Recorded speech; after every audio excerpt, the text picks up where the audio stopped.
and welcome back to the United Stand. It is the countdown to kick off the build-up show for Manchester United against West Ham. Mordzs, the sun is shining. Yeah. Premier League. Yeah. Everyone feels in a good vibe, good mood.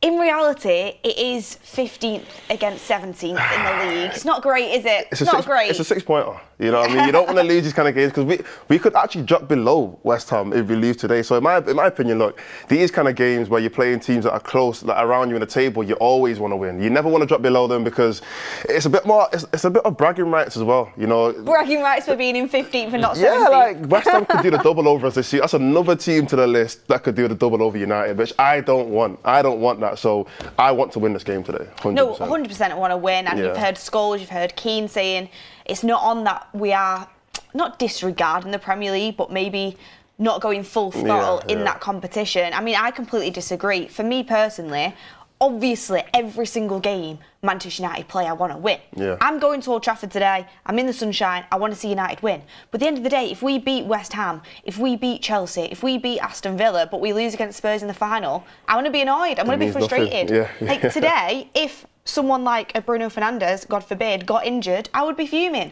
True. Like, I want to win that Europa League. I want to be in the Champions League next year, and we've not got a big enough squad to contend with both competitions right now. But what is the scary thought, and this is something that you do have to take into consideration, is West Ham are 17th. The three teams below him, Ipswich, Leicester and Southampton, all relegated and are all Championship sides, let's be real. Yeah. If West Ham beat us today, we would go into... Well, we wouldn't go into 17th because it depends what happens in the Tottenham game.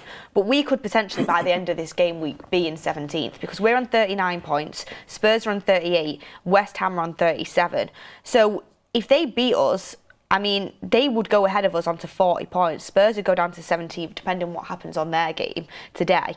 And we'd be in a situation whereas if Spurs won this weekend, we would be sat in 17th, the worst Premier League team. In the league. Yeah, no, that would be, we would be. And look, I've got a couple of points on this. First of all, it's crazy to think that 17th and 16th place in the Premier League are in a European final. That is ridiculous in my opinion. I don't know how that's managed to happen. I don't know who let that happen, but it's happening. 17th and 16th are in a European final. But also, I mean, I've said this loads of times and people hate it when I say this, but this is, I get the whole we have to suffer and, you know, it's going to be difficult. It shouldn't be this difficult. We shouldn't be the worst Premier League team to be able to, I don't know, change and adapt to next season and become better. We shouldn't have to be this bad. I don't agree with that. And I know some people think, no, like, we have to be at this moment in time and it's difficult and we have to kind of accept it. I'm not accepting it at all. Like you said, if we were worse than this, we would be relegated. Like, if we were we can't do worse than this. Every single one of those players has to live with this for the rest of their life, knowing that there would never be a United team worse than them. They have to know that, or unless we get relegated, literally. There will never be a team worse than them. So it's unacceptable in my opinion. And I know we have to suffer, but we shouldn't have to suffer this bad. So are you putting that onto the players, the ownership? Are you putting everyone? Are you putting a bit of blame on Amorim? Yes, everyone. Amorim, not much trying to say he should get sacked or anything, but Amorim, the players, the ownership, everyone who's involved, the physios, the medical team, whoever's supposed to be keeping these players fit, all those guys, everyone is to blame because as long as you have an impact in the performances on the pitch, you have to kind of accept some sort of blame onto how bad it's been this season. So no one's scapegoated, no one can kind of get off scot-free and say, oh, it's my first time here or whatever. No, we should be doing better. And the standards at United should be better than being a 17th place team, regardless of what the situation is. In terms of the team today, would you still rotate knowing that the Europa League final is round the corner? And we're going to have conversations, by the way, about the rumours that Chelsea are going to pay money to send Sancho back to Manchester United. We're going to talk about a little bit about the Europa League as well, talk about some players that have started to shine, Mason Mount. But I want to ask you, would you rotate this team? Who would you be protecting today? Definitely rotate, 100% rotate. I think... Any team who's in a European final, whether it's Champions League, Europa League, even Chelsea, I can imagine. I don't know what Chelsea team is today, but I'm sure next week when they play us, both teams might have a semi-rotated team just before the final. But protection-wise, I would say protect Bruno, but he seems to be like an animal anyway. He seems to be like, he can't really break Bruno regardless. So, but he has been dropped. Let me say not dropped. He has been rotated the last couple of games, so I can understand why he wouldn't start today. Other than that, I would say players who I know will definitely start. So I feel like Casemiro will definitely start. So he'll probably be rotated. You think? For the final, yeah. Oh, I thought you meant he'll definitely Oh, start. no. I mean like for the final. Players who will definitely start for the final. Casemiro will probably start. So he's been played a lot of minutes as well. Yeah. Like, Ugate's always the guy that gets brought off. Yeah. So and Casemiro in the important games is playing the most minutes. For example, against Athletic Club, Ugarte got brought off. Bear in mind he wasn't having his best game, but he got brought off. What is it, around the 60th minute? Yeah. And I'm assuming off the back of that he'll start today and Casemiro will be rested, like you said. Yeah, and I think with Casemiro in general, you kind of want him to be at his full fitness. Ugate's got a bit more of a tank in him, so you can play him a little bit more, and he's got a bit more energy, a bit younger obviously as well. So Casemiro, being a bit of an older player, you want to give him a little bit of a break. Maguire as well, possibly. I think he'll be rested today. I think he'll be rested as well. Again, a bit of an older player. You want him at his full fitness for the final. So has had quite a few injuries recently as well. Yeah, as well. So again, you don't want to knock or anything that can just take him out for a week or so. You don't want anything like that. Other than that, Mazraoui will be rested. Mazraoui, another player as well. I'm looking at the rest of the team. I'm not 100% confirmed that everyone's going to start. Maybe Dorgu might be the only one that's probably is a 100% starter, but I can imagine Luke Shaw's not really a 100% starter. Lindelof probably won't be a 100% starter either. Garnacho, looking at the way Mount played, again, you don't know if he's going to be a 100% starter as well. Cobby's not a 100% starter in the final. That's really it. So the rest of those guys, it could be one or the other. He could start, he might not start today, but I think it will be a bit of a mixed team with the young players as well coming in. Well, that's a good question actually. And get your comments in down below, get your super chats in. What would your starting 11 be today? I've not come across a single United fan that has got the same starting 11. No. So many different opinions. Some people like just play the full youth. Some people want to go strong because they're so embarrassed by the Premier League, where we're at in the Premier League and the fact we could be in 17th.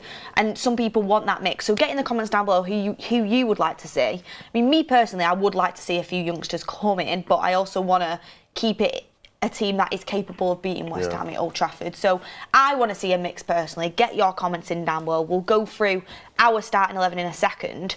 But before that, Mordzs just brought up a really good point, which I want to ask him, and you can get your comments in about this as well.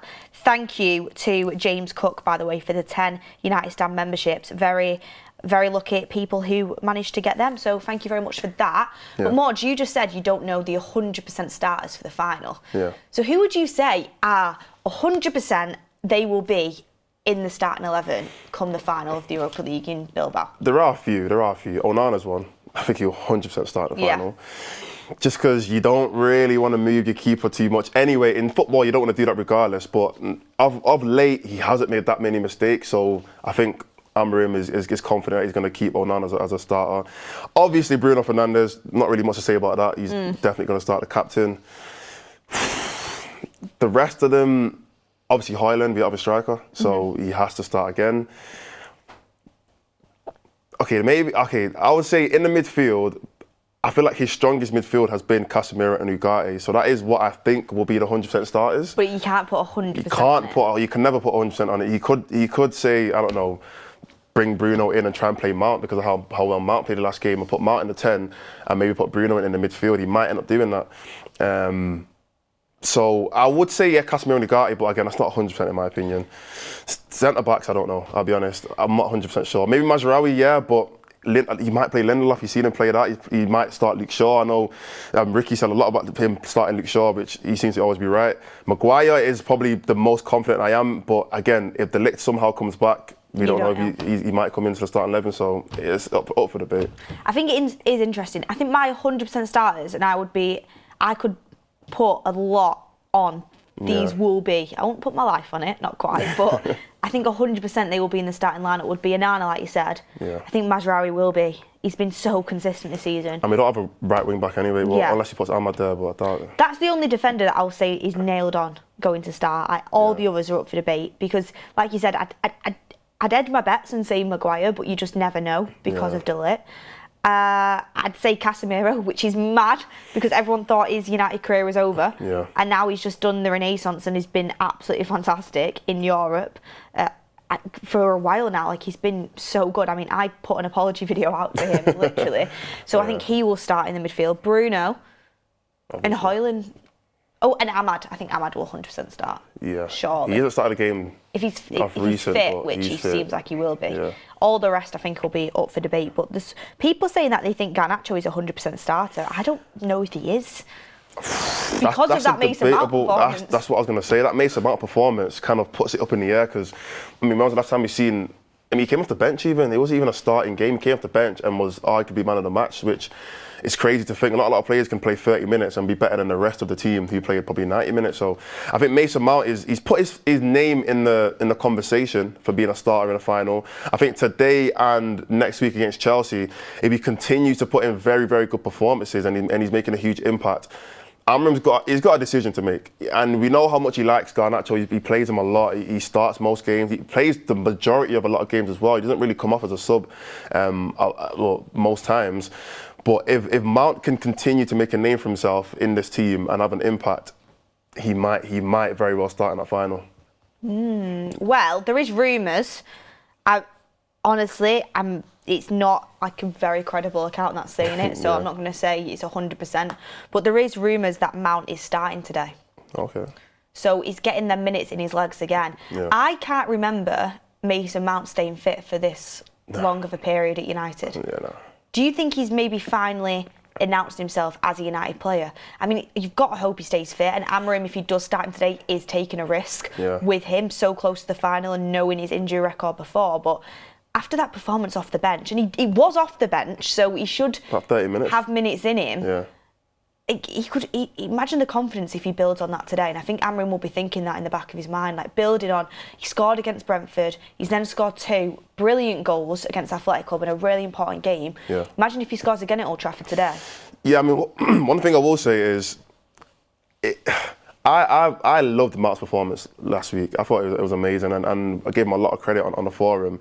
But just playing devil's advocate, a lot of players can have great games and not continue to have great games. You know what I mean? So you can never really go off one game, one appearance and say, yeah, that guy, he's back, he's here to stay, or he's changed or whatever. You always got to look at both sides and think, well, has he done it over a consistent amount of time? He hasn't. So that's why I say it really does depend on today and next week against Chelsea, which is going to be a lot more difficult than obviously today's game. What is Mark going to do for a long period of time over a consistent run of games? Is he going to continue to perform? If he does, fair enough. He's announced himself back as a United player. I'm not going to say he's earned the number 7 shirt because it's a heavy shirt to wear, but he's definitely said, you know what? It takes a lot more to earn that. It takes a lot more to earn that shirt, but he's definitely coming and proving a little bit more to the fans of what he's capable of doing. And I think it's more of a benefit to Amorim because it means that I have a player who can play a run of games and not get injured for next season. Because next season is really what Amorim cares about, let's be honest. So, and especially because we're going to be buying possibly 1 or 2 10s. If Mark can show that he can play a consistent run of games in that position, it saves a lot of money for us because we can say, okay, boom, Mount is going to be that player who can fill in that position and rotate in and out of the team. So it's really just a benefit for Amorim next season. Especially because, I mean, as much as I've always liked Mason Mount, as we know on the channel, I've always been very vocal about how I do think when he's fit, which he never was for United, he's a quality player and absolutely boost the quality that we have in this squad, and he's I think could easily get into the starting lineup based off the quality that we have if he gets up to speed. But it's got to a point where I forgot he was a United player because he was never fit, and it's like you don't even count him as a United player, you don't count him as available because he was never fit and available. So now he's come back, it's like that extra bonus, it's like an extra boost, it's like you've got a new signing midway through a season. That's how it feels like with him. And okay, I still don't think he's at the level he was when we signed him. You know, when he was winning Player of the Year at Chelsea, you know, Champions League, Mason Mount, you know, everyone's talked about how good he was at that period of time.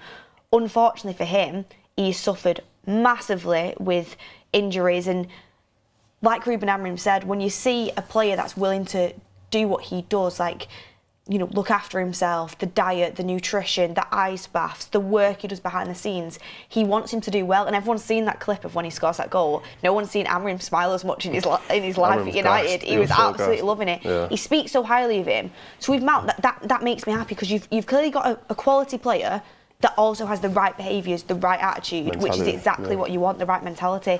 It's literally just the injuries. And I've seen so many people, I think because they're annoyed at how much he's been injured, say, oh, he's been average for this, like 20 minutes off the bench, or what does he do apart from run around? Do you know how hard it is to get into a run of form when you've not played football consistently for years? He's not played football consistently for like 2 years. Yeah. Obviously, he's nowhere near the level that he could be. Yeah. But now he's actually getting back into the swing of things. What has he got? 3 goals in 2 games, and he's getting more minutes. I think you are starting to see the Mason Mount that we signed. Yeah. At the time, there's still debates on whether we should have paid that money, whether we should have signed him. In hindsight, 60 million for a player that was injured for 2 years wasn't the right move. But we have got him. So to utilise him now and hopefully get him to a point where he can be consistently impacting games for United, it's a bonus, because it's you know, the patience that a lot of the fan base and Amorim have shown hopefully will pay off. Yeah, I think especially going to next season, looking at the amount of players that are going to be coming in and also the amount of players that are going to be leaving, I think more importantly, the amount of players that are going to be leaving, there's going to be a few midfielders that we might not see, and there's going to be spaces in that team where I feel like Mount can actually just fill in for example, a player like Eriksen's going to be leaving. We're going to need another player who can play that position. It's better to go and try and keep Mount, and I think it's important how he's utilised in this team. I don't actually think Mount should start every game next season anyway. No. I think I don't think he'll ever be able to start. He'll never be like one of them players like a Garnacho or a Bruno or a Ugarte that can just play and play and regular. Play. Yeah, no, he's not that player for me anymore. Maybe the season after, maybe, I don't know. But I think next season the best thing for Mount would be to, yes, get minutes, but I think in terms of rotation, coming in and out of the squad, if it's a big game and you know that Mount is a player who performs in these big games, put Mount in, then he can start. Or if it's a European game, whether it's, we can only get Champions League next season, so let's say it's a Champions League game, put Mount in the Champions League game and rotate him in and out of the team for the Premier League or whatever it is. But just manage his minutes, make sure that he's not being overutilised, he's not being overworked, because we know how hard he does work on the pitch. It is very easy for a player like that to get injured. So I think next season he just needs to be managed properly and then we'll probably see the best Mason Mount. We have seen with Amorim, he's been managing players' workloads a lot more than what Ten Hag was doing, and you've still got some injuries like Xerxes, the De Ligt one, and maybe De Ligt was brought back a bit too quick, but you have, like, under Ten Hag, the injuries were just constant. This season as well, to be fair. Yeah. We've had quite a few. Under Amorim, I think he has managed it better, apart from that time where, you remember when he did that like brutal training session, and like Ahmad, Kobe, Collier all just got injured for like months because I think we lost to. It was a bad performance, and apparently he just absolutely went in on them in training, and next thing you know they're all injured. Apart from that, I think, for example, you know, players like Mount and there's been now Luke Shaw, like, he's actually managed to last a little bit. I mean, it's longer than usual. Hopefully you can see players maybe staying fit for a bit longer because they are being managed better. Maguire as well, another one who hasn't been injured as much. Seemed to be injured quite a lot under Ten Hag. So hopefully we will continue to see that. I mean, just a little update from we're playing a bottom end of the table 6-pointer here with West Ham and United. There's a 6-pointer going on for top 4. Chelsea and Newcastle right now. Is it still 1-0? It's still 1-0 to Newcastle, but Nicholas Jackson's just been sent off in the 36th minute. So it's going to be tough, that, for Chelsea. That means he's not playing next game for us. Oh yeah, he won't be. Which is beneficial. I want to beat. I don't want Chelsea to get Champions League. I don't want any Big Six team other than United to get Champions League. So. I also don't want City to. But I feel like it's all too far gone. But we'll see. That Champions League race is, and it annoys me that United are like nowhere near it. But next season, do you think United are capable next season of getting into like a Champions League race? Ooh, well, you got to look at the teams that are in that conversation now. I mean, we're not in the conversation. Unfortunately, we're not in the conversation of Arsenal, Liverpool, City, even, especially because they're probably going to go out and spend a lot of money this summer again, because they did it in January. Spent over 100 million in January, so we're not in that conversation yet. And then you got to look at the guys after that. You've got your Newcastles, your Aston Villas. Who else is it? Chelsea, and he was a lassie, Forest, who surprisingly done well this season, but I feel like, I don't know, it's a 50-50 for Forest, how are they going to do. They might lose a couple of players, they might lose Gibbs White, maybe Olereno, Elanga, Cho. We don't know who they're going to lose or bring in next season, so that's a 50-50 for me. So when I'm looking at the other teams around that Champions League race, we are very, very far off them, very, very far, and there's about 7 of them. So to be in a Champions League race next year, you have to be in a top 6 team. You have to be at least 6. So we don't know if we're going to get the 5th place next year again. could go to another league. So it might only be 4 teams that go up. So yeah, it's going to be very, very difficult. I'm not expecting it either. I'm not expecting us to be in that conversation next year. There's a lot to do. A lot. I genuinely do think though you get a new front three and then you're starting to look like you're a top in that. We'll be like a top 8 team, I think. Yeah. There's a lot to do. There's a lot of positions that need improvement, but I think United's attack is massively let it down this season. Yeah. Like the XG we've produced and the amount of chances we've missed and how poor our forwards have been, and obviously Anthony and Rashford go in and not kind of replacing the depth there. I genuinely do think you sign three quality attackers, and I'm talking quality top players. United are right back in it. I really do believe that, especially under Amorim. And even if you signed like 2, like a striker and 110, and then like a really attacking wing back or something, like that, I still think massively helps United and can bring us up. I also think a keeper is big for United in the summer. If we want to, like, Onana's cost us quite a few points by bad errors and poor games, and when he's on it, he can be decent, but there's way too many mistakes in him. And there has been a super chat here from Tushar saying, if we don't win the final, Onana will be the one who will be at fault because he's so bad. I will guarantee we could screw up. And I think that's unfair to say because you don't know until you watch the game. And, you know, it could be somebody else that the whole team just could play poorly and we could lose. Like, there's many different things that can happen. But I think that super chat kind of shows the lack of faith that the fans have in him. And it's like, if the fans have a lack of faith in him, do the players have a lack of faith in him? And can you really continue with a keeper that maybe doesn't have the faith from the fan base or maybe even his own team? Yeah, I've said for a long time anyway, I'm all for getting a new keeper. Maybe not this season, though, only because I just value the other positions, and I feel like there's a lot more that we can do in like you said, in that 10 role, or the striker role, the right wing back role. I'd rather go for all of those positions first before getting a keeper, just because, like you said, we've seen Onana go for, at the start of the season, he went a good period amount of time where he was pretty good. In fact, I think he's, clean sheet wise, he was up there with, I think even now, I think he's still like in the top, I don't know, top 3 or something like that, top 4 maybe. Someone check that for me, I might even be lying, but he's definitely got quite a few clean sheets this season. A lot of them came at the start of the season. So it does kind of show that he can do it. He can be a keeper that is a bit more confidence in his game, and he can make those big saves. It's just every little mistake you make that leads to a goal, it's like, it's hard to really describe it compared to other players. It's like missing an open goal for a striker. You know, you're pretty much losing us a game. So that kind of worry in like the fan base and in the other players, it runs through the team. The defence is probably even thinking, I don't trust the guy behind me and all that kind of stuff. And it's like I can't really describe it. It's like a virus running through the team and you don't have a confident keeper. So for the future, I think definitely we need to find somebody who we all have a bit more confidence in. But for now, if we can sort out the other positions first, then we go and look for a new keeper. So do you not think it's a top priority in the summer then? No, if you say top as in like top 2, top 3, no. I'd say it's in top 3. Top 3? Yeah, I would. I think striker definitely. I think 10 definitely, and I think then it's keeper for me. I think right wing back. But you've got Ahmad who can play that, and Dallo. Ahmad and Dallo can do a job over a season, whereas with Onana, you literally it's him every game. Do you think next season in that double midfield role, we've got enough players there? No, but I'd still rather have a new keeper. I think we can make do. Okay, I think keeper is, at the end of the day, like, he's starting every single game for United. Every single game. I think you've got to have a solid keeper. Like, the spine of the team is so important. A good spine can do a lot for you. And I get it, you know, that midfield position. But if Bruno does drop back into the 8 and you have, you know, Cunha coming in as a 10, I think your midfield you can kind of get by on. Yeah, no, I hear what you're saying. I feel like a lot of people have that same opinion as well. I don't know. I just feel like for someone who we brought in 2 years ago, in fact, it's even been 2 years yet. I think this is his second season now.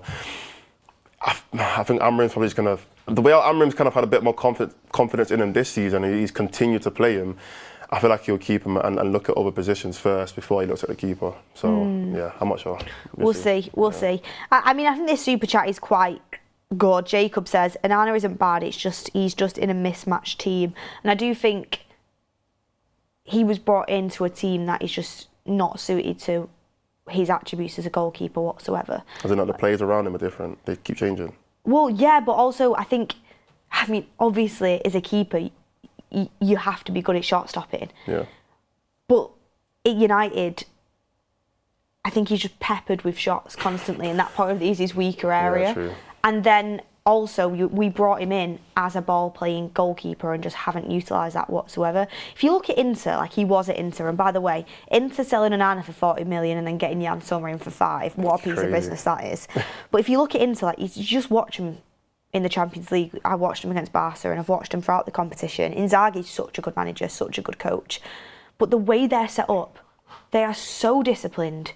They know exactly what they're doing. Every single one of them has a role. And they just look like a proper team unit. Yeah. It's so much easier for a keeper to be playing when they've got a team ahead of them that are just completely like on it and know exactly what they're doing. He knows he can kick it up and they're going to win the ball. He knows who's here in these passing lanes. And United just have looked all over the shop for a long time. I'm not making excuses for him because I still don't think he's been good enough. And you've got to be able to... I don't think he gets down for the low shots enough. I think there's too many mistakes in him, and even his ball playing hasn't been as good as we thought it would have been. Like the Onana in that Champions League final against City compared to the Onana we've got now, it's like two different players. But I do think he came into a team that just wasn't suited to him at all. Do you not feel like that's okay? Let me ask you a question. Is that I'm not saying blame, but are you putting it on the players or are you putting it on the manager? I'm putting it on the recruitment. For not identifying the keeper that we needed, to be honest with you, because I think if Onana would have gone into say Ederson went to Saudi, and Onana would have gone into City, like I don't think he would have been anywhere near as good as Ederson. Don't get me wrong, but I don't think he would have got the headlines and the stick that he's got at United because he's going into a team that knows how to play out from the back and doesn't really concede many shots because they've always got possession. If he was in a possession-based side, if he was a keeper in a possession-based side, I think he would be fine. But United have not been a possession-based side for a long time. I know Amrim's like taking it up a bit now. Yeah. But at United, you need someone who's like, you need a top quality shot stopper because we've not been cohesive, we've not been together for a long time. And I think we tried to transition into that way too early. Under Ten Hag, and it just didn't work. No, I agree. I feel like you said it before. Environment is an important thing in any club. You see in players, I can name about 10 players right now who have left United and gone to a better environment. Look at someone like Scott McTominay. I was one of the people that were saying we don't need Scott McTominay. You should sell him, get the money for him. You know, he's not good enough for the team, and now he's arguably one of the best players at Napoli, leading them potentially to a title. I mean, Ricky puts in a group chat every single day about Scott McTominay. He sent me a wild AI meme the other day of McTominay that I can't even bring up. It was just crazy. But I think that's a good example of a player who might not have been good for United while he was here, but he's ended up leaving and doing a lot better and kind of like rejuvenating himself. So that could be the case for Onana. You know, being in the right environment, being around the right players in a good system, in a good team, can really just make you into a better player. So maybe if we can build the right environment around him, we can get the best player out of him. So off topic, but do you think Serie A is a better quality league than La Liga now? La Liga? Serie A over La Liga? I don't know, I don't watch all the teams, but I only really watch the top teams. It's difficult.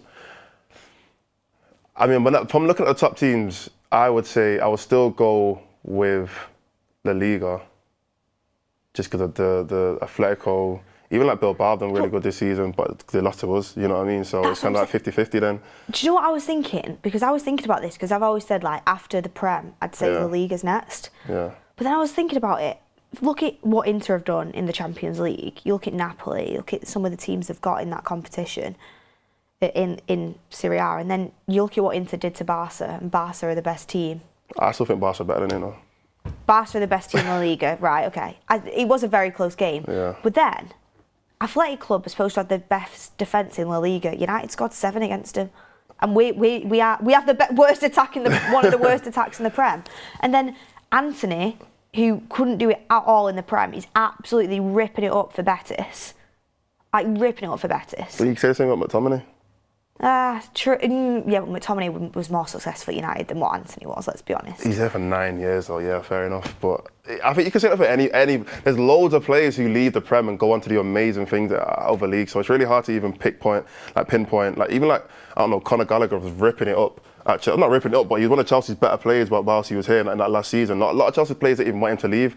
He's gone to the Liga, and I think he's done all right. He's not done terribly, but he doesn't start every single game. He's not hit the heights that he hit at Chelsea. And I kind of put them two teams like comparable. I put them on a similar level. So I feel like some players can just leave leagues and go to like Anthony. Anthony's just playing better. Like he's just a better player. He scored a free kick the other day, which he would have never scored at United. I don't even think he would have taken a free kick at United to score that goal. And that goal was perfect. Is huge as well. It was like a perfect free kick. It was like Declan Rice's free kick. He could have scored that in any league. He could have scored that in the Premier League if he had the opportunity to take it, and his confidence was that high. So I feel like some players just move to other leagues and the confidence just grows and they become better players, and then vice versa as well. It's interesting. I'm going to talk to you about Anthony in a bit. Okay. And Sancho as well. Yeah. So we'll talk about that, get your comments in. Because I'm telling you, if Rashford was doing what Anthony's done, everyone would be calling him to win Ballon d'Or. Honestly. People would be saying he needs to be back at United now. Some people have been saying that though. About what? About Rashford. Well, he's injured at the moment. But Yeah, he was obviously. doing better like when he was playing, people were gassing up his Villa loan, and don't get me wrong, like he was doing better. But what Anthony's doing is crazy. I know he's at Betis, and I know it's a different league, and everyone talks about how the Premier League is the best league in the world, and I do believe that. But what Anthony's doing does deserve some sort of recognition. Like, I'm not saying he should be coming back to United, because I actually do think we should cash in while his value is high. But it needs to be talking about. Okay, let me ask you a question. Yeah, aside from like the external factors which meant that these players had to leave in it with Rashford and Sancho and Anthony, all the like off-field drama and all that kind of stuff, if you just had to pick a player to come back, who would you pick? What, Rashford or Anthony? Rashford, Sancho and Anthony. Oh, gosh. Aside from like the off-field drama and the manager stuff and whatever, I'm talking about like ability-wise, just as a footballer, if it came down to it and it had to be a case of one of them has to come back because we need an attacking player in our team, which one would you pick? Definitely not Sancho, because I just... You just don't like him? No, it's not I don't like him. I don't like the fact I don't think he took how seriously you have to be as a United player. I don't think he took the club seriously as enough. Like a professional. Yeah, I don't think he respected the club, and I can't get over that. It's tough, you know. But I'd probably, even though I don't. The thing is, I'm stuck between Anthony and Rashford. And the reason why, and this is mad, and people say this is mad because it would have been Rashford every day of the week. Yeah. Ability-wise, and who I think can perform for the highest level for United is Rashford. However, Rashford has not done the right things off the pitch, and that bugs me. Because you've got all this talent, but you're not being the best professional that you can be. Whereas Anthony works hard every single day and, you know, puts in the effort, puts in the graft and is, like, does all the right things behind the scenes. However, he's not as good as a player as Rashford. I'd probably just edge with Rashford just because I know when he's on it how good he can be, and I do believe deep down he does love the club. He is a United fan. United fan, so. I just think he got lost along the way, so I would go with Rashford.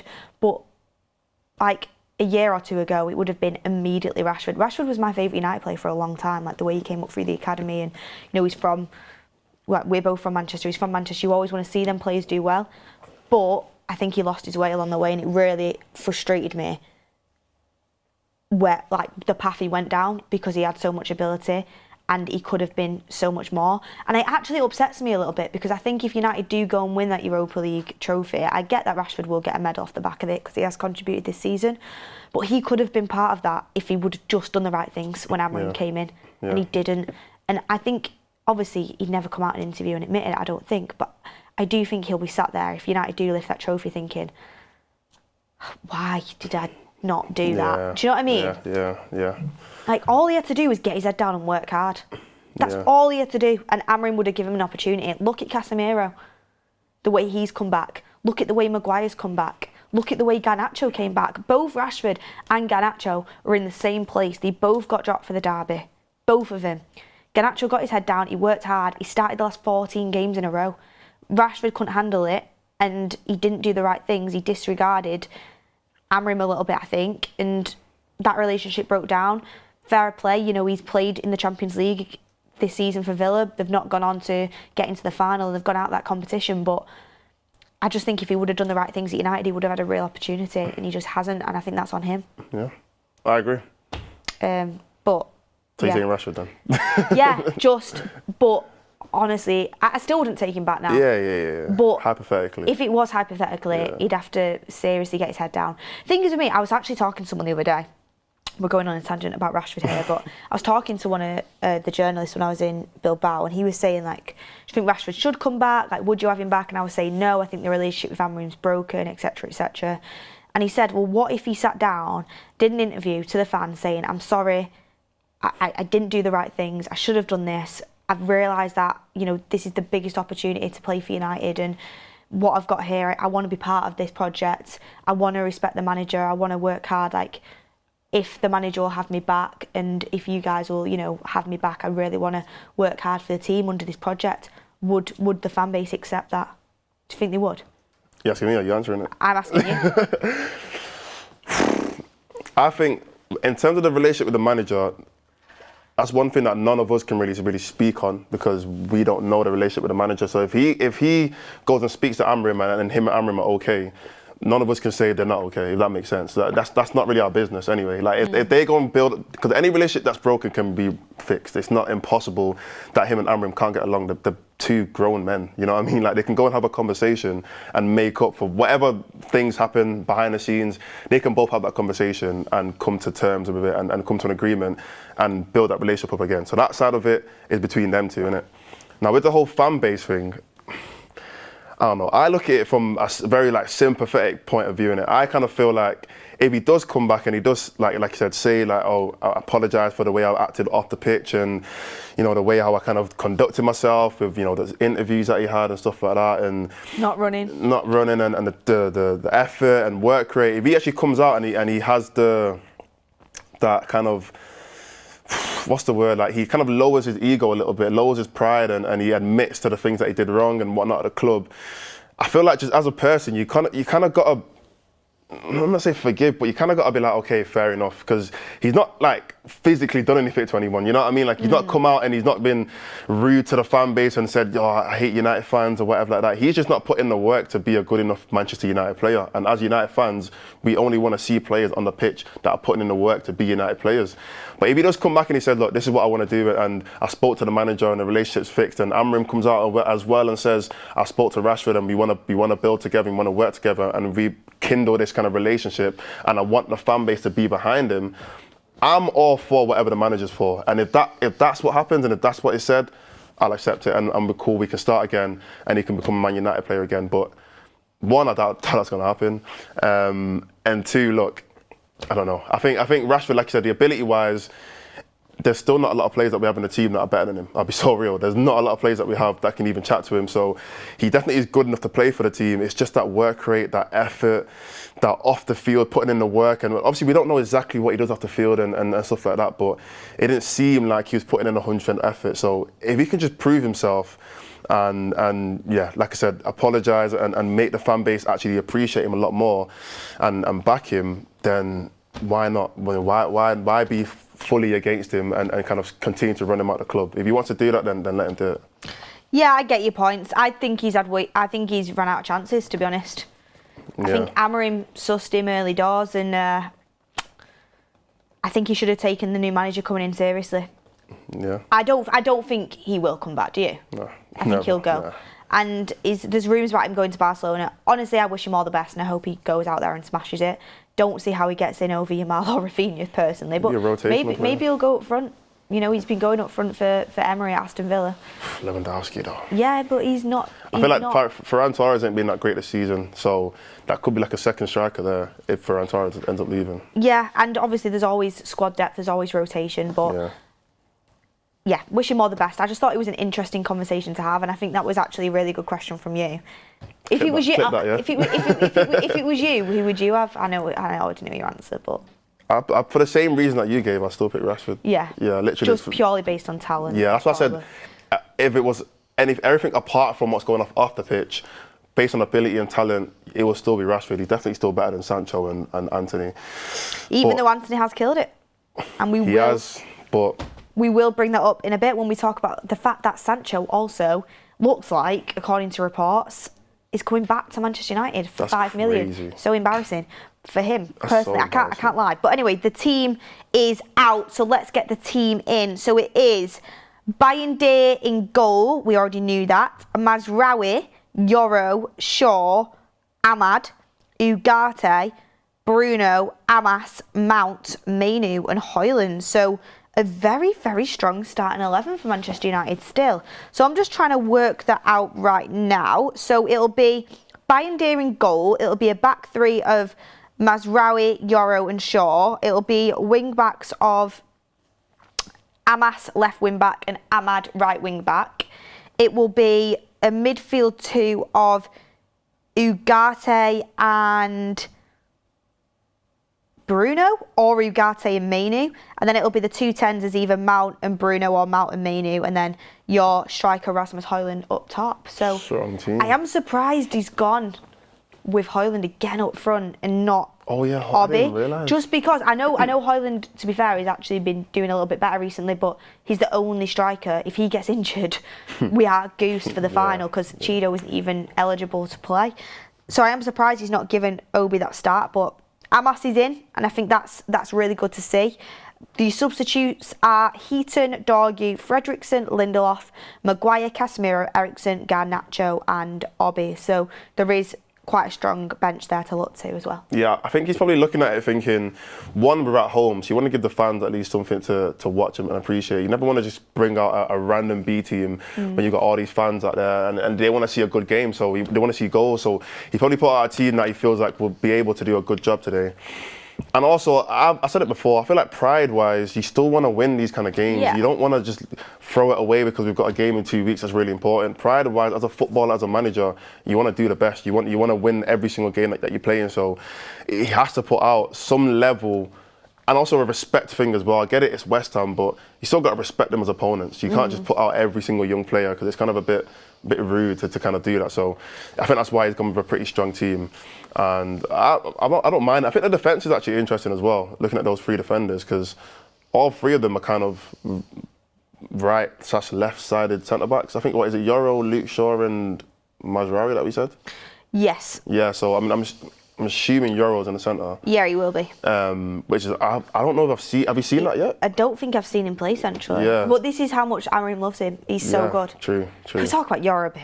Euro, he's just generational. He's the Yamal of centre backs. Clip that. He is. I've seen it. It's not my word. I've seen it online. He actually is the Yamal of centre backs. I'm shameless, and I always say, look, I'll happily back Man United players against anybody else. I will take Euro over any young centre-back in the world. I don't care what anyone says about Hudson, people say about Kubasi for Barcelona, any of those other young centre-backs. I will take Lenny Euro over all of those players. I think he has everything you need in a modern centre-back. He's got the defensive ability that he has. He's got Wan-Bissaka traits, he's got Maguire traits in his head, and he's got Vidic traits and his aggressiveness, but he's also got like the Rio traits where he can pass it out the back, he can move it. Brilliant at dribbling as well. Brilliant at dribbling. He's literally the reason why Mount scored his goal. He fake shotted it, which is crazy from a defender to fake shot it and move it into the box. Gave it to Mount, and obviously Mount scored that great goal. I think he's got everything you need, and the fact he's got it at such a young age, defenders, centre-backs especially, usually get better with age because of experience, which means he's only going to get better every single season. So we've got an absolute gem in defence with Lenny Euro. We actually do. The only couple of concerns I have with that lineup is, I think off corners we might struggle a bit, because I know they were all capable, Luke Shaw, Lenny Euro and Mazraoui, off corners, but none of them are really aerially dominant, I would say. Yeah. Casemiro's not there, so you've lost height there as well. Armas is small, Ahmad is small, Ugate's not the tallest, he's not the greatest in the air. Same with Kobe, you know, Bruno, Mount, Hojlund. Hojlund's decent to be fair, but we're not a very tall team today. You're not very aerially dominant, and West Ham usually are pretty good off set pieces, off corners. So that's one thing that comes to mind. The other thing is, I would have rested. Amorim's been talking to the physio, so I trust Amorim. I back Amorim. I would have rested Mazraoui. I can't lie. He keeps going on about how Mazraoui's dead and how he's playing all these minutes and he's so close to injury, and he got fully rested from Brentford. He didn't even go. I know he came off earlier in the Athletic game, but I still would have rested Mazraoui. Like, what's the harm in playing Fredrickson? Fredrickson's been... he was good against Wolves. He struggled against Brentford. But, like, just play him. Do you know what I mean? Like, it's I don't feel like it's that deep that you have to play Mazraoui over him in this game. So I think I would have rested Mazraoui. If Mazraoui, God forbid, gets injured today, I will be gutted because I think he's so important to us. Everything else, I'm pretty much happy with, to be honest with you. And Luke Shaw's got to be able to start at some point, so build his fitness up at Old Trafford. There's a part of me that feels like Amorim is still kind of testing out the team. You know what I mean? Like, I feel like he's still looking at certain plays and thinking, what does this combination look like? For example, Mazraoui and Ahmad. Let's say Ahmad plays right wing back in the final.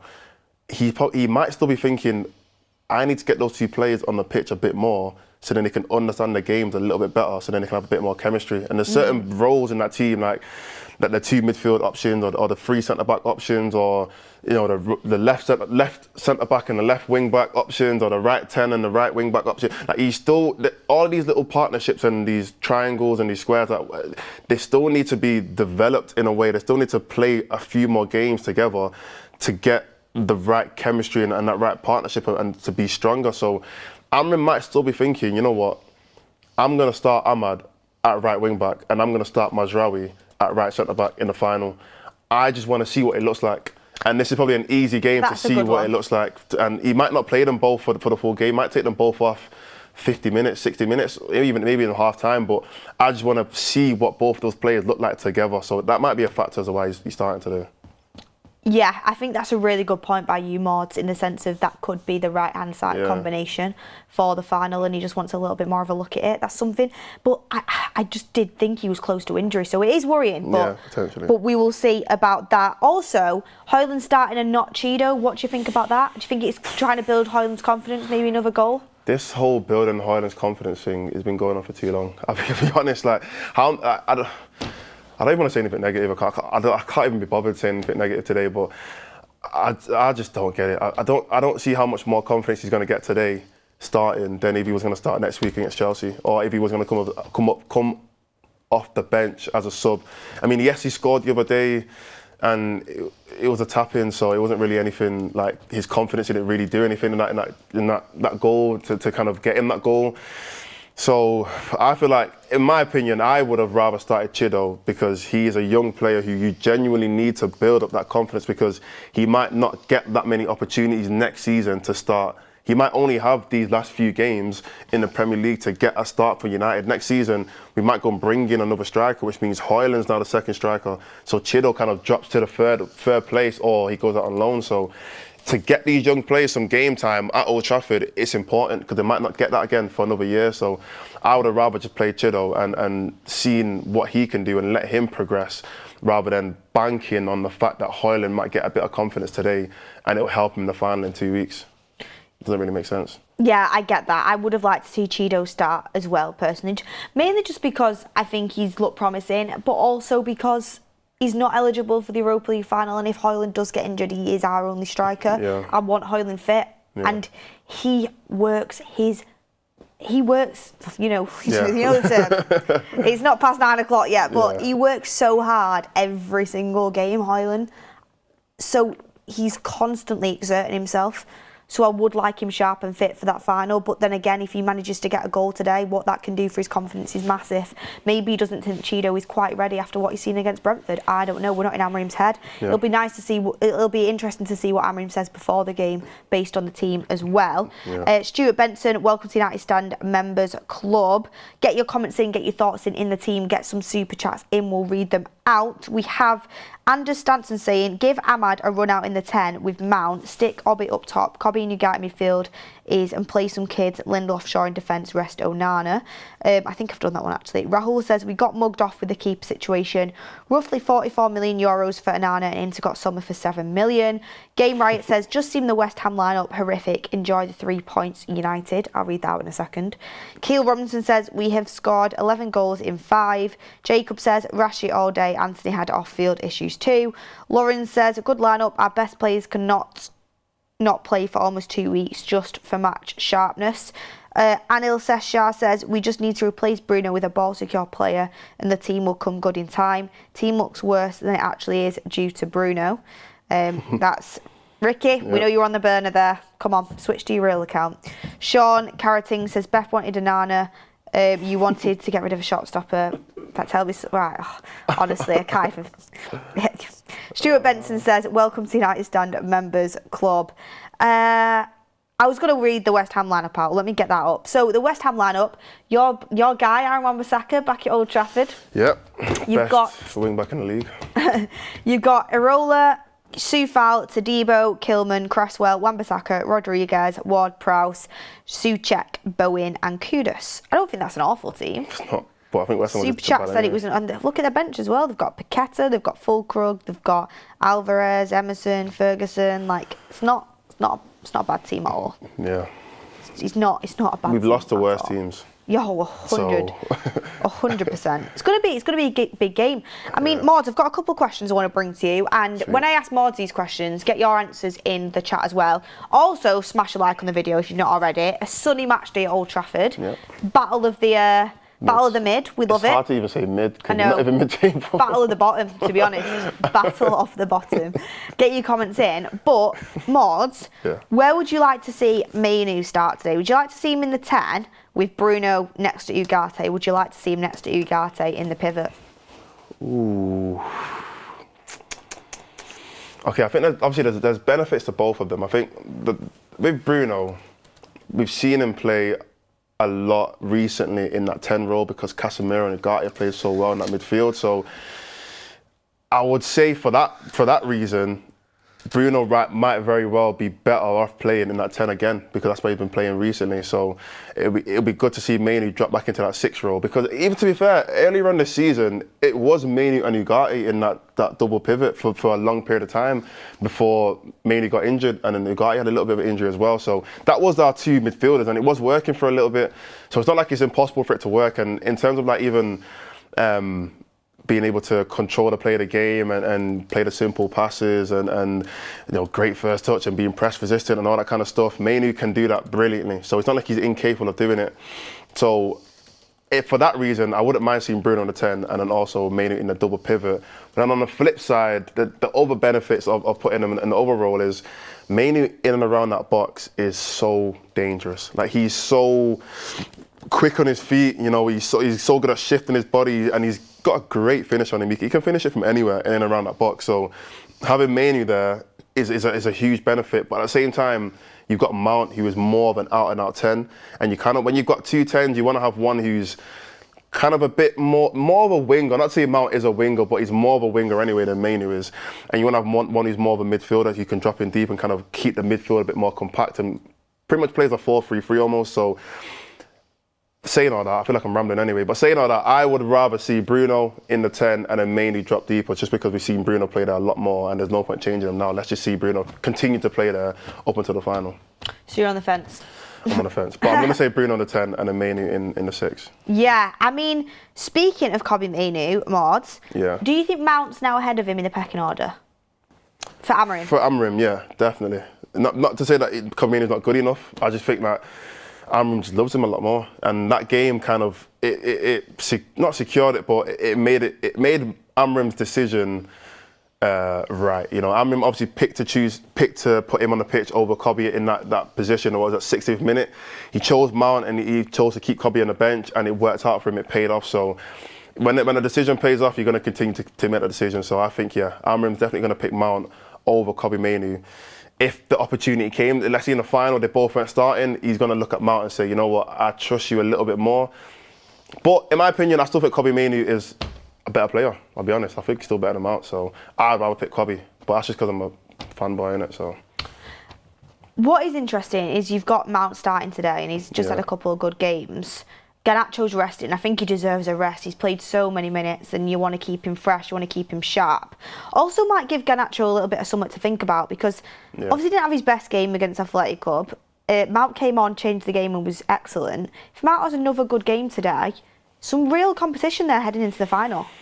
Yeah, but do you really think he's going to pick Mount over Garnacho? Maybe. I feel like he's picked... I know it's a conversation. We said it earlier in the show. It is a bit of a conversation, but the way he's picked Garnacho literally every single game, I just can't imagine him just dropping him randomly for the final. And I don't know the numbers-wise of what Garnacho's done in this competition, but he has had some pretty good games in the Europa League as well. He gives United an outlet. He gives us something that not many other players can give in terms of he's so good at getting in the right positions and getting you up the pitch. His end product needs massive work, but he's good at getting United in good positions. And as well, you also got to look at the competition. We're playing Spurs. We lost to Spurs 3 times this season. I'm pretty sure Garnacho started every single one of those games. Not to say that he's the reason we lost, because the whole team is at fault because we played terribly in all those games, but I think he might be looking for something different in those games. You can't just do the same thing and expect the result to change. He might be looking at it and thinking Mount can provide something different in that game. And I know this is a boxing term, but styles do make fights. And sometimes if you come into a game and approach it differently in a different system, in a different formation, or not formation, because he's going to pick the same formation, but different, I don't know, just a method of playing in terms of the profile of players, we might see a different result. And I feel like Mount brings a difference compared to Garnacho against Spurs. And they might have figured out Garnacho, that Spurs team, and they understand exactly how he plays and how to play against him. They've not figured out Mount because they've not played against him this season. So he might use that mentality and say, you know what, I'm going to try and change it up and pick Mount over Garnacho. That is an interesting thought process from you. If it was you, who would you play? I mean, we're going to do our video of our starting 11s for the final. I might change it for the video. Which I'm super excited for, but who would you pick there? I'm going to pick Mount, but I might change it for the video, so I don't know. You have to watch the video to see who I pick, but I'm going to pick Mount for now, just because I've always said that he's a better player than Garnacho, and I just think he provides more. In general, I think even in terms of finishing, I remember when we made that video and I made the point that Mount is just a better finisher, and everyone says, how do you know? He's not seen a lot of him. Surely we've seen enough now to see that he's a better finisher than Garnacho. His understanding of the game is just a little bit better, his IQ of the game. When you're in those positions, in and around the box, and you're making those runs and you've got the ball, and it's coming down to that last 1 or 2 passes, who do you trust at the ball in that role, Mount or Garnacho? I trust Mount, I trust Mount a little bit more, and we might not have a lot of chances. It's a final, it's a big game. Both teams don't want to lose. If we've only got a few chances, who do I want the ball to fall to, Mount or Garnacho? I'm going to want it to fall to Mount, so that's why I'm going to pick Mount. I think he can be super clinical, Mount, and also, I think if you look at Garnacho, I think a big reason why he gets picked is because of his pace. Like, who else in that team actually has that pace to get us up the pitch? That's going to be a really interesting one for Amorim, where he goes. And I think, like you said today, could be an indication of, can he play 2 10s that don't necessarily have that pace and that, that winger instincts like Garnacho has, and still create, good amount of chances and good amount of opportunities in and around the box. And today's going to be a big indication of that, because you do have wing backs as well, like Ahmad and Ahmad, who are going to get forward and provide that pace on the wing, which can give you that balance. But what if Dalot comes back? Then both of them don't play. Yeah, but I don't think he's going to be fit to start. Probably off the bench, but maybe the bench. Fit to start? I don't know. I don't know. He's not even back in training yet, so it's like... Yeah, true. Did you see that Joshua Zirkzee thing, by the way? Yeah, with Alphonso Davies. Yeah, where he said it's not impossible for him to be back, but he's trying his best to be back before the final. I think he was just saying that because he's on live. Do you reckon? Just giving it a little bit? Because there's no way. I don't think he will be. Yeah. But it will be interesting to see if he can. It's amazing how quick players will try and push themselves into the final. Everyone wants to play in that final. I mean, obviously, I would do as well. Like, he's had a huge impact in this tournament as well. I think we've missed him. I think we've missed Zirkzee big time since he's been out, to be honest with you. I really do. And I I would like him to be back, but we'll have to wait and see. I just don't see him coming back from a hamstring like that before the final. And even if he did, it might. I don't think he'd be able to get off the bench, and maybe for a few minutes. But nah, I don't know. If all the other guys come back, like I said, if Dalot comes back, is Ligt possible to come back? I don't know if he's. I think De Ligt should be back. If De Ligt can be back as well, then it means that the whole team kind of gets shifted around, and there's only so many players you can bring off the bench. So I think defensively we might bring on 1 or 2 players. In midfield we might bring on 1 or 2 players. There's not going to be that many options for the rest of the guys to all get an opportunity. So I feel like Xerxes, even if he does somehow make it back, he might be that one player who doesn't get the opportunity to come on the pitch. There's also a lot of people saying, Garnacho is great off the bench. That's what he's always been good at. Today he's going to come off the bench, and if he makes a really good impact off the bench, that could be another kind of thing for Amram to think about. Is I can use him off the bench as a really powerful weapon to go and win you a game. Yeah, I think naturally we've been saying this for about 2 years now. Let's be honest, we've been saying this since. I remember that first City final when we obviously lost, and he came off the bench, and it was like this guy is crazy. Like, why have we not been playing off the bench a lot more and giving him more minutes? So I don't think it's a big kind of, oh my gosh, like Garnacho's this super sub. We've been saying it for about 2 years now, literally, and I think it's more a case of when do we feel like Garnacho is going to be able to play better against the type of defenders that he's playing against, and it's always been against those tired legs where he can run in behind and he can really stretch the defence. When he's starting, sometimes it feels like he's just running into no man's land and he's not really able to get the best of his defenders. But when he does come off the bench, because he's more of a runner compared to like a Mount. Mount's not really a running behind kind of guy. He's more like dropping deep, like, give me the ball and let me make something happen. So he's not going to be able to really utilise playing against tired defenders, whereas Garnacho is going to be able to do that. So yeah, I think coming off the bench today, we will see an impact, obviously, but for the final, I don't know, we have to see what Amram does. I don't mind seeing him come off the bench anyway. I think that's something that we've always been saying for the past couple of years. Yeah, I think it'll be interesting to see how he does off the bench today, and if that will kind of change Amram's thought process behind it. I don't know if it will. I think he has really bought into Garnacho, and I think he definitely has warmed to him, but now he's got Ahmad back. Mount's doing well, that might change. So we'll have to see, and nothing's guaranteed. There's no sentimentality in football. It's all about who's going to be the best team to win me that game, and that's the mentality he's going to have going into that final. So I also expect today, off the back of that, Mordzs, I expect a good performance from United, because everyone will be fighting for that spot in the final. Surely. They should have been fighting for it for a while now. I know. It's hard to even say that like things are going to change now, because why they did not change the last game against Brentford? You know what I mean? Like, we had a big game against Athletic Club this week, so everyone should have been up for it then. But they obviously ended up still losing, and it was 4-1 at one point. So I get what you mean. Like, you should want to put in performances, and you should want to kind of fight for that place and fight for your role. You should be fighting for your role anyway. Like, next season, I don't know who's even confirmed a starter for next season. We don't even know that yet. Casemiro's, in my opinion, someone like Casemiro, he's a confirmed starter for the final. I wouldn't say he's a confirmed starter for next season, though. We don't know what's going to happen there. So everyone should be fighting regardless, and be working hard to try and win their place in this team if they want to be here. So yeah, they should be putting out performances every week. It shouldn't just be today that they try and work hard. Yeah, I agree with that, but we'll have to wait and see. I mean, I just saw something pop up then, but I think I was just baited, so I won't bring that up. I mean, what is interesting is Amram said that Mount is the perfect player for a number 10 in this system. He literally said that after the Athletic Club game. He said he, can run like a winger. He's good with his back to goal. He's good on the ball. Don't know the exact quote, but he basically said he's got everything. Yeah. That must bode well for Mount in his belief in himself as well. Yeah, definitely. I mean, I'm still looking at next season and looking at the players that we bring in. I mean, let me ask you a question, maybe the chat as well. Let's just say we brought in, I don't know, Cunha and who else we linked to? Umbremo, maybe, and one other player. Looking at all those 10s, including Bruno, who will be your 2 starting 10s? If everyone's fit. Bruno will drop into midfield. Possibly. He might not. He might play 10. You never know. No, he might. I think he'd drop into midfield. Okay, cool. I think Cunha would start left-sided 10. I mean, are you saying we're signing Mbeumo or not?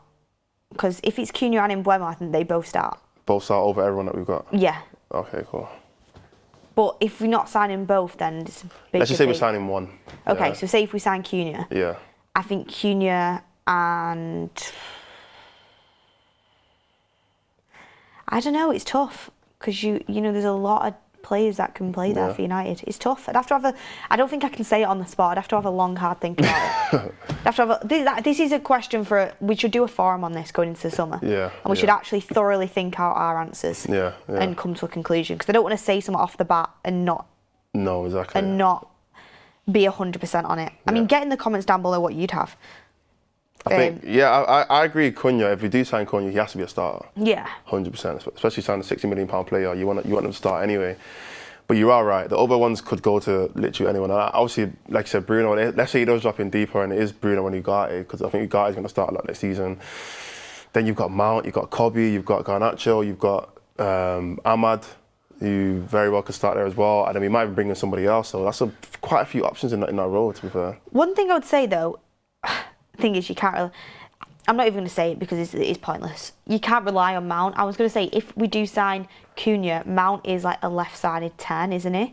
So it's like, kind of. If Mount does come good, I think he could play on the right. I don't know, they could play together. They could play together. I think they could play together. But you can't. I don't think you can be going into the summer not signing someone because of Mason Mount, because he's proved to get injured too many times before. So it's not even a conversation point, to be honest with you. Yeah. Leroy says, Ruben formation, this pain in the bum for players, we can't do it, so we should go back to what we know. Nope. We should not go back to what we know. We're actually finally starting to adapt, and this is why we brought Ahmad in. Simply Red says, issue with Garner is he's an outlet, makes the right runs, gets into good positions and stretches the pitch. End product and decision making is awful though. Yeah, I think you summed him up perfectly there, to be honest. Yeah. Do you agree with that, Mordzs? Yeah. He needs to work on his decision making and end products. Can you actually... I mean, I think you can work on that as a player, but it's a lot harder to change that instant initial reaction. Yeah. Fletcher Smith says, Dorgu rested, hopefully Ahmad plays well. Breach Rhoda says, Hojlund needs to work on his horrible first touch. Robert McCormack says, Mount is made for this system. Amorim does definitely seems to think so. And Craig's Game says, it's stronger than I would like leading up to a final. Class of 99 says, Dorgu looked good with Ahmad on the right versus Bilbao. That could be something to build on. Hope Manu plays as a 10. Had enough of Rasmus, prefer to ignore him. That's a bit harsh. But on that, I think anyone looks better with Ahmad playing with him. Because Ahmad's just so good. Like, even Ahmad's assist to Hojlund, like, Hojlund's been struggling for service and for goals for so long. Straight away, Ahmad just feeds him. Yeah. Right on a plate. You know what I realised with that goal as well, and I was thinking this, I was speaking to one of my friends about this.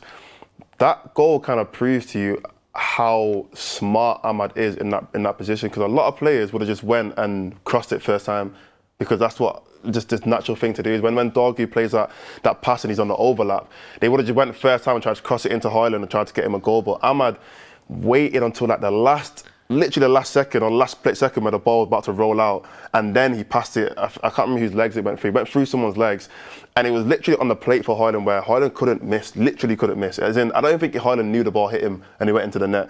And I think that kind of shows how smart your wide play has to be, or your wing play has to be, to get the best opportunities. And I feel like that's something that someone like Dorgu could probably learn a lot from. I feel like he could learn in terms of crossing the ball. Yes, Dorgu can put the ball in the box, but sometimes putting it in the box isn't the best option. Sometimes you have to wait and you have to understand, like, is this cross that I'm going to put in, is it a good chance? Like, is the striker or the players in the box, did he have a good opportunity to score from this position that I'm going to put them in?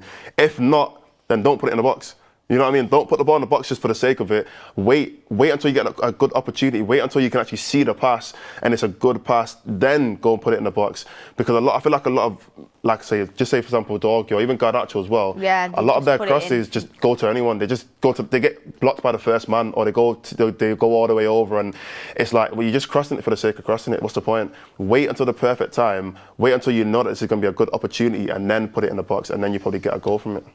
Yeah, I think that's a really good point, and I think Ahmad is just so intelligent. Yeah, he's a smart player. He's very, very, very smart, and I think a lot of other players can take a leaf out of his book, but it's just natural for him because he's just so good. Like I said, you've got what did I say? I said it on the forum, and it's no disrespect to like Garnacho and Dorgu, because I do think they've both got qualities, but I just use them as an example.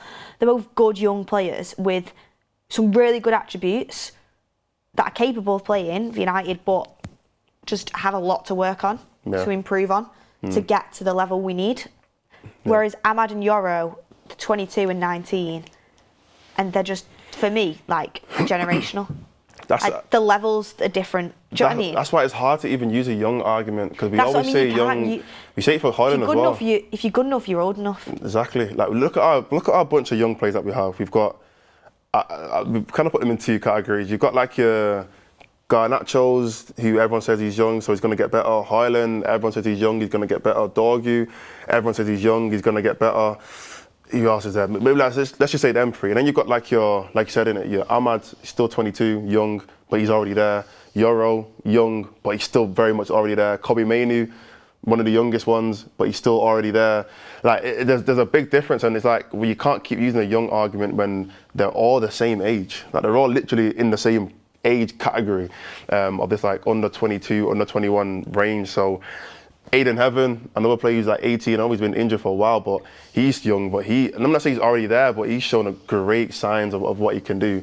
So I feel like they should all, yes, they're all the same age category, but they should all kind of learn from each other and understand that, like, yes, we're all young, but we should all be learning at the same pace. We should all be trying to learn off each other and grow at similar rates, because all that's going to happen is the young players in this category are just going to fly, and the Euros and the Ahmads are going to fly up, and then we're going to have these guys on this side, like the Hojlunds and Dorgus, who they're going to take a lot longer to come by, and they're going to end up getting replaced, which we don't necessarily want. We want them to do well, we want them to get better, but football's a very quick, very fast sport, and if you're not putting in performances and you're starting, you're going to get replaced very quickly. So hopefully these guys on this side can actually develop at a quicker rate and match the guys on the other side as well. John says Yoro, Mainu, Heaven, maturity on the pitch is different class for their age. Yeah, you just mentioned of Heaven there. Heaven is not yet back. He's training individually. Yeah. Can't wait for him to get back. I mean, next season is going to be huge for that guy. Yeah. Because we saw a glimpse of what looked like something very special. Very, very him good player. and Yoro. It's crazy. I don't know how he 18 and 19, left-footed and right-footed. And he's 1 million. He's 1 million. That's the craziest part. That's the big. I think if he ends up becoming a starter for United, that is one of the best signings we probably ever made. Honestly, like for 1 million, I think actually somebody can remind me. There was one defender that we signed, obviously Fergie days. He was like 500k or something like that. Maybe it wasn't Vidic or someone. I can't remember who he was, but there's a player that we signed who's super cheap, and he came in and he was like a starter for us for a very long time. I can't remember who it was. But if Aiden Heaven can become that player, like you said, Aiden on one side, Yoro on the other side, De Ligt in the middle, and then we've got all these players come off the bench, Martinez, Mazraoui, I don't even know who else is there, but we've got a good defence for the future. So yeah, I'm so gassed for him.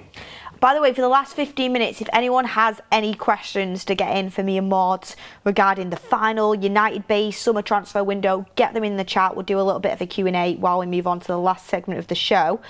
We've got Leroy saying, Ruben for me. Oh, I've done that one. I've done that. So get your super chats in. Let us know any questions. What I do want to bring up is I've been made aware of Spurs are obviously playing Crystal Palace. Spurs are our opponents in the Europa League final over in Bilbao. And I just wanted to see what team Andrew was starting, because we're on rival watch here. He has rested quite a few of their important players, I'm going to be honest. So their starting lineup is Kinski, Porro, Danzo, Davis, Spence, Sarr, Gray, Bentancur, Kulusevski, Tell and Odebert. So you've got... I don't even know who all those players are. Yeah, I know. So you've got players, Vicario's on the bench, Romero's on the bench, Van der Ven's on the bench, Basuma's on the bench, Moore's on the bench, Johnson's on the bench, Son's on the bench, Richarlison's on the bench, Solanke's on the bench. So you've basically got like a starting 11, near enough a starting 11 worth of first teamers on the bench there. Does that make you worried that maybe we should be doing the same? Well, I'm looking at Tell the you what, team if anyone now. gets injured, I blame Paul Scholes for putting pressure on Amorim. Yeah. For taking it really seriously. I like Scholes as a pundit, but him and Keano went in on the fact that we should be playing strong teams in both competitions. If anyone gets injured today, that's important. Honestly. I don't like them as pundits, but that's another conversation. But look, I don't know. I'm looking at Spurs' team now, and I'm looking at they have got quite a few starting players. To be fair, Kulusevski's a starter. Tells starting a lot of games as well. To be fair, the team that they played us and they beat us, they had Danso starting, they had Porro starting, they had Spence starting. Obviously, Maddison's injured, so he's not going to be able to start anyway. I actually don't know a lot about Odegaard. I've not seen him play at all. Well, I'm not really watching him play a lot, so... What worries me is they're going to have see him. Romero and Van der Ven fit, and that's by far their best two centre-backs. Oh my gosh. I know, Van der Ven. I never wish an injury on a player, but I'm not going to lie, I wanted him to be injured for the final. Because he is actually a quality centre-back, and I just remember what he did towards it Old Trafford, and it was just not good. Yeah. Was that under Amorim? No, that was under Ten Hag, innit? Yeah. That was a terrible. I remember, like, I was at that game actually. That was embarrassing. That was very embarrassing. But look, I think in terms of the way how Ange's looking at this, in a way, this might be Ange's biggest ever game anyway, because this is his job on the line, in my opinion. If he loses the final, after what he said, and after the way our Spurs have been this season, not to say that they're on the same level in terms of expectation as United, but this is a horrible, horrible, horrible season for them. And if he goes and loses, even though Spurs don't win trophies, you've come out and said that you're going to win this year. This is your last chance. If you go make that kind of statement and you don't win, the fan base is going to lose confidence in you. Now, the next time you say something, everyone's going to think, well, you said we're going to win last year, but you didn't win. So how can we have any trust and any faith that what you're saying now is going to happen? Because you can't do that. So if I'm Ange, I'm putting out anyone. Like, I don't care. Put the under 16s if they're allowed to play. I don't care who's playing, because this is his biggest ever game and he has to win the final. So yeah, looking at the team though, but it's still pretty strong. So it's not a crazy weak team. Yeah, it's not a weak team, but a lot of the players that are going to be starting the final on the bench. I think he's rotated slightly more than us, but I don't know. It's just that Van der Ven and Romero partnership worries me, to be honest. Yeah. When you look at our attack, but why? Thing is, I would say, why should I be worried by Spurs, like where they are in the table? They beat us a lot. And what they've done this season. But they've beat us 3 times, and they just do seem to be that team that have our number a little bit. Yeah, not in the super chat. Yeah, no, they have, and I'm nervous. I'll be honest. I say it all the time. I'm nervous for this final. Very, very nervous for this final. It's probably the most nervous I've ever been for a game in a very long time. And I just genuinely hope we get the win. I hope we get the win. I think we are going to get the win because we're United and we just seem to just turn it on when we need to. And those other games against Spurs probably didn't mean as much as this game. So I think we are going to turn up in that final. But yeah, I'm very nervous. I'm for that game. Curious Watchman says, hi, Tottenham are resting because of the 4G pitch pain. I mean, I think that's an interesting point. I don't quite think that is the case. I think it's just generally saving players and ensuring they don't get injured for that Europa League final against United. We are just that big. Yeah. We are just that big, Mordzs. They've got to fear us. I mean, I always ask this about the teams that we're playing, but I want to ask you, if you could take one player from West Ham and bring him to United, who would you take? What, other than Wan-Bissaka? Come on. No, I'm joking. Let me look at that team. If I could take one player, they've got some good 10s in there. Kudus would be a great player for us. Bowen would be another great player for us. I would take Kudus. I'll take Kudus. You would take Kudus over Bowen? I like Kudus, yeah. I like Kudus a lot, but I think it's so obviously Bowen. I like Kudus more. I don't know, maybe it's because he's Ghanaian and I'm Ghanaian. I don't know. I've got a connection. Yeah, you've got that little but I like connection. Kudus, and it is a bias thing, I'll be honest. But Bowen, I wouldn't say not. Like, it's not a case of he's clear from Bowen or anything like that. I just like Kudus. But yeah, Bowen would be another great option as well. Do you remember when everyone wanted United to sign Todibo? We were going to sign him. What was the problem again? Was it the fact that we had the ownership thing? Yeah. Yeah, and we couldn't get him. It's the fact that Sir Jim also owned Nice. Yeah. And he was at Nice. But I'll be honest, Wan-Bissaka's another player. I know they're going to hate me for saying that, but he would do well for us. He would do well at that wing back role. Where?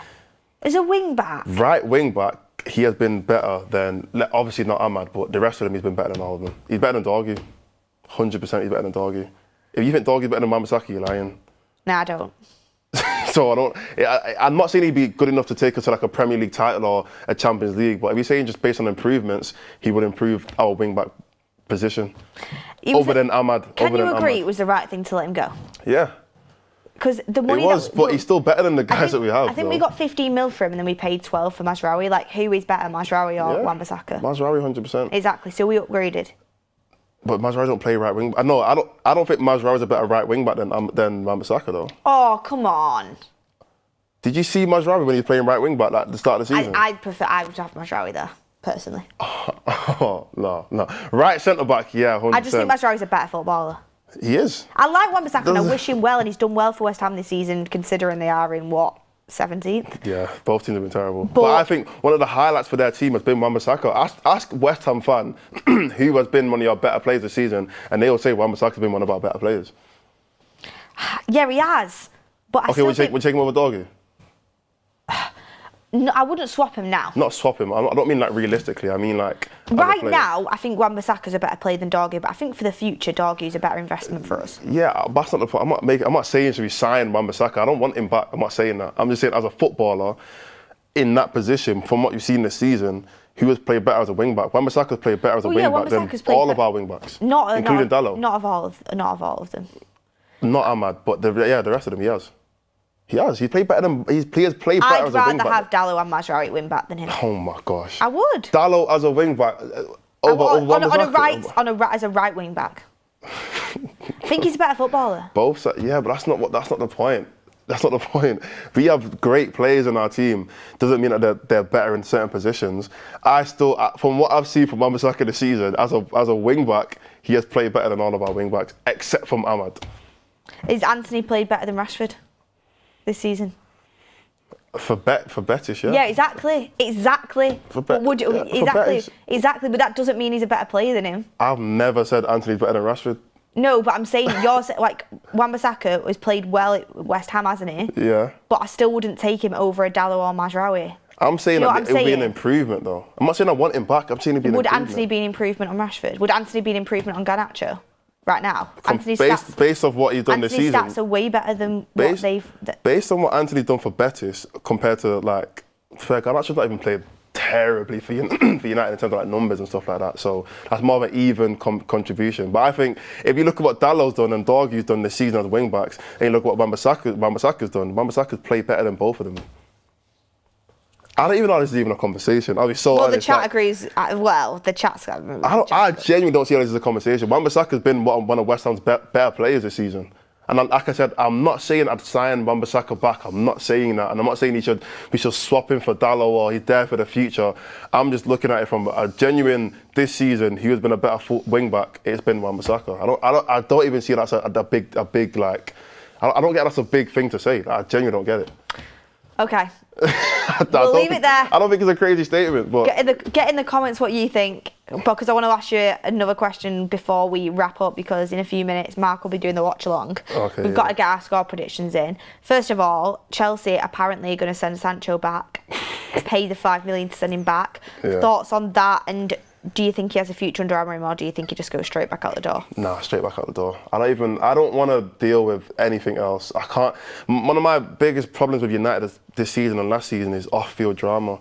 We've had the most drama of every club, probably in the league, maybe even in the world. I don't know any other club that has to deal with so much stuff off the pitch than United. I kind of just want all that gone. That's probably, again, that's one of the main reasons why I don't want Rashford back as well, just because there's so much off-field drama. I'd rather it be positive vibes at United than just this whole manager-player dispute and all that kind of stuff. I don't want that kind of stuff at my club anymore. So for that main reason anyway, just that alone, I don't want to see Sancho. But also, go and speak to a Chelsea fan about what they think about Sancho. They want him gone. Like, they don't want him. There's a reason why we're going to pay them to bring him back. That's why. So they're paying us. Oh yeah, they're the other way around. That's why they're paying us to take him back, because they don't want him at the club anymore. And I know Usman, I spoke to Usman about it. He's a big Sancho fan and he's going to die on that hill. But everyone has to admit now, he hasn't worked for both teams. He hasn't worked. He's not been a player that was, when it was like what Dortmund times, what 4 years ago, whenever it was. Yes, great player, one of the top young players in the world, and you know, his numbers were crazy at Dortmund, and he was playing next to Hojlund and Jude, and he was still performing well. Those players have gone on to do amazing things, be Ballon d'Or contenders. Sancho has completely almost fallen off a cliff, kind of. He's not even really confirmed his position next season at any club. So I'm not on this Sancho come back to United and start. I'd happily see him go to another club for whatever price. I'm not bothered. I'm in complete agreement, as you already know, with that one. Yeah. Score predictions for today? Oh yeah, what did I said 2-0 United. I think we are going to concede though, but I'm going to go for at home. Let's just get a nice, easy win. It's West Ham, the 17th. Like, come on. Like, let's just get a 2-0 We're win. 15th. And we're 15th, yeah. But let's try and win this game. Sunshine at Old Trafford. I'd like to see it. I'd like to see a win, to be fair. Yeah. Graham Potter's having a little bit of trouble at West Ham as well. Like, surely we can capitalise on that. Yeah. I'm going with a 3-1 United win. 3 goals. Run a scoring run. Can I just say, I predicted 4-1 the last game as well. You did? And I hope Matt's watching this. Can I have my points as well? Because I don't know what points is on the screen. I'm not seeing it, but I want to see my points as well. Even though I'm last. But I want to. Yeah, but did you predict that on the group chat? Relevant. I predicted it first though, so. And it was on the screen. We put it on the forum. So I'm taking a 4-1. Okay, well you better get onto him to put them points on. He's the one that actually clipped it up. So he's seen it, he saw it. So Matt, I'm sure Matt's watching this. Can I have my points, please? Points. Jason Whitehead, men for 28 months. I can't believe you put in Wan-Bissaka and Mazraoui in the same sentence. Mazraoui is better any day of the week. Yes, Jason. I rate that. I rate that. Watch Wan-Bissaka cook us today. I can't be bothered with it. I think he's playing left wing back today, actually. Is he? Which is crazy. Well, it's interesting, isn't it? Because obviously we don't play. Oh, is that to cover Ahmad? Left wing back. Yeah. Right. Yeah. Might be to cover Ahmad. That'll be a good matchup. I'm telling you now. That'll be a very good matchup. I think Ahmad's going to cook him because Ahmad's just too cold. But if Wan-Bissaka somehow manages Ahmad to give him a quiet game, I don't want to hear nothing from anyone ever again. All the hate that I get for backing Wan-Bissaka, I don't want to hear anything ever again. But Ahmad's going to cook him now. Ahmad's definitely going to cook him. Yeah, because Ahmad's just Ahmad, innit? Like, he can take on anyone, so. What I would do today for Ahmad to get like a little brace or something, you know, just going into them games up to the final. Cook Chelsea on Friday night, and then you going into that final. I'm really very happy, with a lot of confidence. Yeah. Do you reckon we will? I mean, they're losing today, so hopefully we could have a good chance. So, yeah. Yeah, it'll be interesting. It will be interesting. Well, there are our predictions. What are you guys saying in the chat? United Attorney says Ahmad would give Nuno Mendes a whooping. Nuno Mendes, do you think he's the best left back in Europe right now? Ooh. I've got to really look at. I've got to think. I think DeMarco had a good game the other day. Not a good game, but in general, he's been good for Inter. He's up there, innit? I'd have to. You put me on the spot. I have to think about all the other left backs in the world, but yeah, he definitely is one of them. I proper put you on the spot there. Yeah, he definitely is one. I think in the Champions League, especially from what I've seen. I mean, I don't watch PSG every single game, so I couldn't tell you what he's doing in the league. But from those Champions League games that I've seen, top player, yeah. This is interesting what I've just seen on Twitter, I'll bring it in. When Hojlund moved to United, PSG Campos wanted him as well. Most clubs rated Hojlund, the raw talent is there, although I believe he has development to do. Most clubs valued him at 50 million and we had to pay the extra to get him. Do you think he's one of the players, you know how we say some of our players go on, they do really well, Wan-Bissaka, Elanga, McTominay is now ripping it up for Napoli. Do you think if Hojlund went, the same would follow? So you're asking me if Hojlund could do like a McTominay, pretty much? I don't know. I feel like we've seen from McTominay glimpses of, but at the same time we did see last season Hojlund do all right, so it's kind of like possibly, yeah. I don't know. Not Hojlund. Scott McTominay had a little bit more experience in him to be able to go to another club and perform to this level. You know what I mean? Hojlund hasn't got that much experience, so it's hard to really say he's going to click and it's going to work. So I'm not as confident that he would be able to, but you can never say never. So maybe, possibly. I think it's interesting. I always forget that PSG were proper fighting to go and get him at the time, and because we get clowned for that fee a lot, but they were in the race. But anyway, hopefully he scores today. Hit a like on the video if you've not already. Goalbridge is now live on the watch along. Go and get in the comments. Pray for Mazraoui. God, hope he doesn't get injured today. Yeah. Pray for Mazraoui. Go and get in the comments of Goalbridge's watch along. Hopefully, United can get a good win today. Give us confidence ahead of that Europa League final. Thank you everyone for watching, and we will see you on the forum with Ricky and Kev later. Yeah.